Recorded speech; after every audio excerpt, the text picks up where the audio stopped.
Chapter 1. Cash isn't the only thing I take from my father's study when I leave home. I take a small old gold lighter.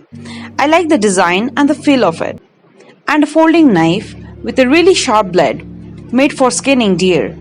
It has a 5-inch blade and a nice heft, probably something he bought on one of his trips abroad. I also take a sturdy bright pocket torch from a drawer, plus sky blue Revo sunglasses to disguise my age. I think about taking my father's favorite Seoister Rolex. It's a beautiful watch, but something flashy will only attract attention. My cheap plastic Casio watch with an alarm and stopwatch will do just fine and might actually be more useful. Reluctantly, I return the Rolex to its drawer. From the back of another drawer, I take out a photograph of me and my older sister when we were little. The two of us on a beach somewhere with greens plastered across our faces. My sister's looking off to one side, so half her face is in shadow and her smile is neatly cut in half.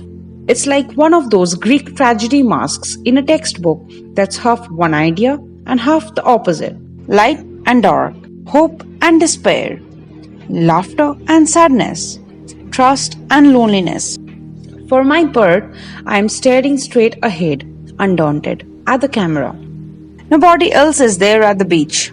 My sister and I have on swimsuits, hers a red floral print one piece, mine some baggy old blue trunks.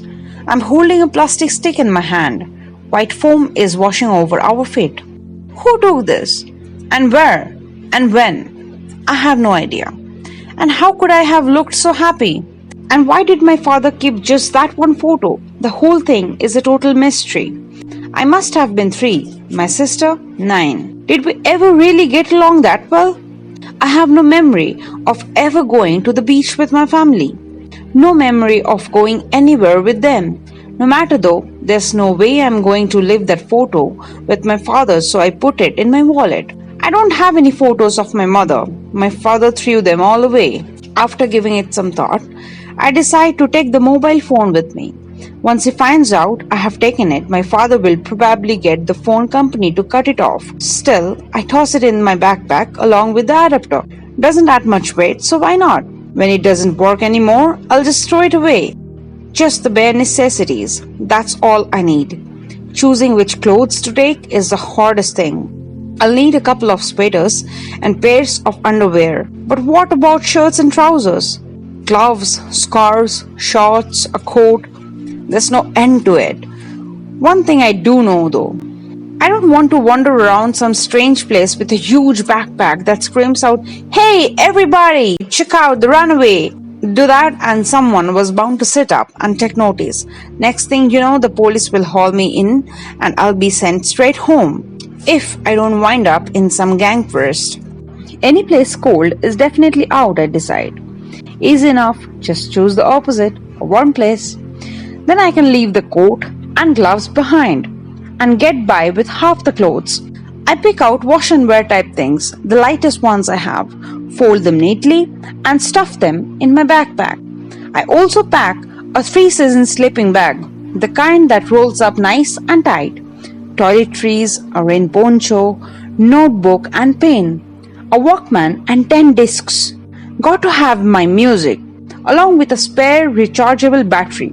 That's about it. No need for any cooking gear, which is too heavy and takes up too much room, since I can buy food at the local shop. It takes a while, but I'm able to subtract a lot of things from my list. I add things, cross them off, then add a whole lot of other things and cross them off too. My 15th birthday is the ideal point to run away from home. Any earlier and it would be too soon. Any later and I would have missed my chance. During my first 2 years in junior high, I had worked out training myself for this day. I started practicing judo in the first couple of years of grad school and still went sometimes in junior high. But I didn't join any school teams. Whenever I had the time, I would jog around the school grounds, swim or go to the local gym. The young trainers there gave me free lessons, showing me the best kind of stretching exercises and how to use the fitness machines to bulk up. They taught me which muscles you use every day and which ones can only be built up with machines, even the correct way to do a bench press. I'm pretty tall to begin with, and with all this exercise, I have developed pretty broad shoulders and pecs. Most strangers would take me for 17. If I ran away looking my actual age, you can imagine all the problems that would cause. Apart from the trainers at the gym and the housekeeper who comes to our house every other day, and of course the bare minimum required to get by at school, I hardly talk to anyone. For a long time, my father and I have avoided seeing each other. We live under the same roof, but our schedules are totally different. He spends most of his time in his studio, far away, and I do my best to avoid him. The school I'm going to is a private junior high for kids who are upper class or at least rich. It's the kind of school, unless you really blow it, you're automatically promoted to the high school on the same campus. All the students dress neatly, have nice straight teeth, and are as boring as hell. Naturally, I have zero friends. I have built a wall around me, never letting anyone inside and trying not to venture outside myself. Who could like somebody like that? They all keep an eye on me from a distance.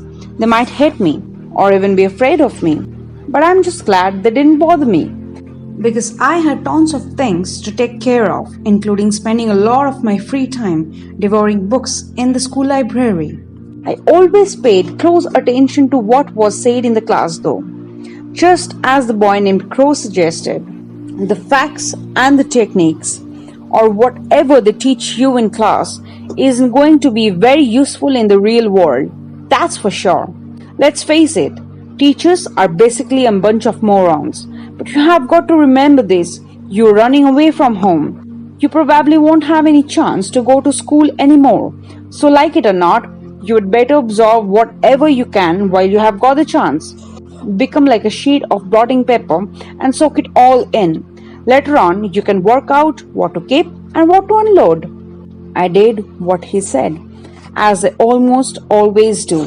My brain, like a sponge, I focused on every word said in class and let it all sink in. Worked out what it meant and committed everything to memory. Thanks to this, I hardly had to study outside the classroom, but always came out near the top on exams. My muscles were getting hard, even as I grew more withdrawn and quiet.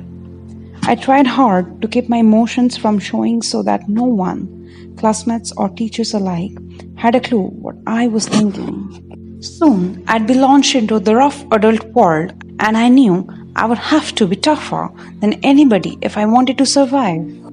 My eyes in the mirror, as cold as a lizard's, my expression fixed and unreadable. I can't remember the last time I laughed or even showed a hint of a smile to another person, let alone myself. I'm not trying to imply I can keep up this silent, isolated facade all the time. Sometimes the wall I have erected around me comes crumbling down. It doesn't happen very often, but sometimes before I even realize what's going on, there I am, naked, defenseless, and utterly confused. At times like that, I always feel an omen calling out to me, like a dark, omnipresent pool of water. A dark, omnipresent pool of water. It was probably always there, hidden away somewhere. But when the time comes, it silently rushes out, chilling every cell in your body. You drown in that cruel flood, gasping for breath. You cling to a vent near the ceiling, struggling, but the air you manage to breathe is dry and burns your throat. Water and thirst, cold and heat, these supposedly opposite elements combine to assault you. The world is a huge space, but the space that will take you in, and it doesn't have to be very big, is nowhere to be found. You seek a voice, but what do you get? Silence. You look for silence, but guess what? All you hear over and over and over is the voice of this omen. And sometimes this prophetic voice pushes a secret switch hidden deep inside your brain. Your heart is like a great river after a long spell of rain, spilling over its banks. All signposts that once stood on the ground are gone, inundated and carried away by that rush of water, and still the rain beats down on the surface of the river. Every time you see a flood like that on the news, you tell yourself, that's it. That's my hurt. Before running away from home, I wash my hands and face, trim my nails, swab out my ears, and brush my teeth. I take my time, making sure my whole body is well scrubbed. Being really clean is sometimes the most important thing there is. I study my face in the mirror. Genes I inherited from my father and mother, not that I had any recollection of what she looked like, created this face. I can do my best not to let any emotions show, keep my eyes from revealing anything, bulk up my muscles, but there's not much I can do about my looks. I'm stuck with my father's long, thick eyebrows and the deep lines between them. I could probably kill him if I wanted to. I'm definitely strong enough, and I can erase my mother from my memory. But there's no way to erase the DNA they passed down to me. That's an omen contained in it, a mechanism buried inside me. A mechanism buried inside you. I switch off the light and leave the bathroom. A heavy, damp stillness lies over the house. The whispers of people who don't exist. The breath of the dead. I look around, standing stock still, and take a deep breath. The clock shows 3 p.m. The two hands cold and distant. They're pretending to be non-committal, but I know they're not on my side. It's nearly time for me to say goodbye. I pick up my backpack and slip it over my shoulders. I have carried it any number of times, but now it feels so much heavier. Shikoku, I decide. That's where I'll go. There's no particular reason it has to be Shikoku. Only that starting the map, I got the feeling that's where I should head.